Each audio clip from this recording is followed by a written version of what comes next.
At a church service in Western India, Christians have been attacked with iron rods, resulting in serious injuries, according to a report from Christian Solidarity Worldwide. Well, lawyer and investigator Cliff Smith joins us to give us the details. So, Cliff, what can you tell us?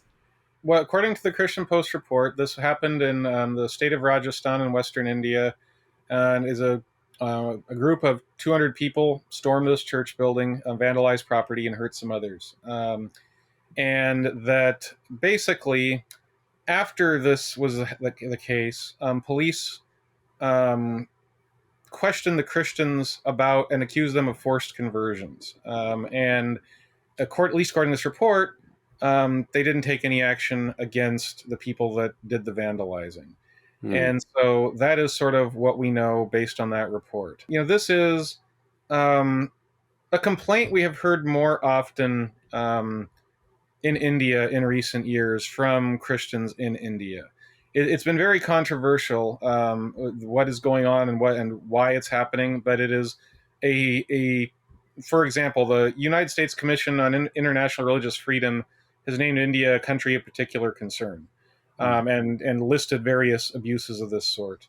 The State Department, on the other hand, did not do so, unlike Pakistan and some other states that have been labeled such, at least in the past, and other states around the world that have, Iran, for example. So it's sort of a split verdict, but you have heard complaints of these kinds of religious violence from India increasing in recent years. You've heard those kinds of complaints. Well, I think folks at home are probably, more familiar with the idea of Islamic persecution and what happens with Christians in the Middle East. But Hindu persecution, that's a new thing for a lot of people. Is this kind of more common than maybe most folks realize? It's hard to say. I more than most folks realize. I certainly think that's it. Probably so.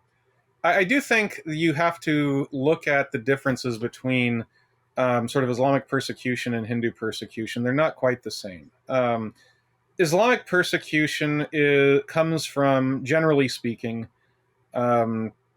radical Islam or Islamism, sort of a theocratic interpretation of Islam that requires Christians to be second-class citizens or otherwise, not be treated in full equality with their Muslim neighbors in different countries.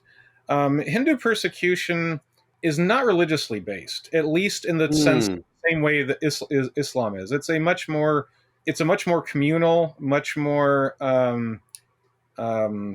culturally based. There's a lot of concern among Hindus that they need to be united in a nationalistic sort of way to protect them, ironically, probably from Muslims. And this has led to things like anti-conversion laws, which ostensibly are aimed at forced conversions, which have been reported, for example, by Hindu girls who are, according to many, are forced or coerced or otherwise tricked into marrying Muslim men. And usually Christians are not the primary targets of these sort of anti-conversion laws. However, that doesn't mean that they can't fall victim to them. And I think that, like blasphemy laws in many parts of the world, anti-conversion laws, I'm not sure they have a place, period, which I frankly think the same thing of anti-blasphemy laws. I think God can stand up for himself. Nonetheless, I don't really think they have a place, but even to the degree you could argue that they have some sort of good reason in some circumstances, you'd still be stuck with the fact that they are often used in reality to settle community disputes, to accuse someone of a crime, when really your beef is something else entirely, and really it doesn't have much to do with the actual issue at hand. That's very insightful, and you brought a lot of clarity to the distinction. Obviously, I'm half Indian. The state that this happened in, Rajasthan, I share a name with that state. So this is a little personal.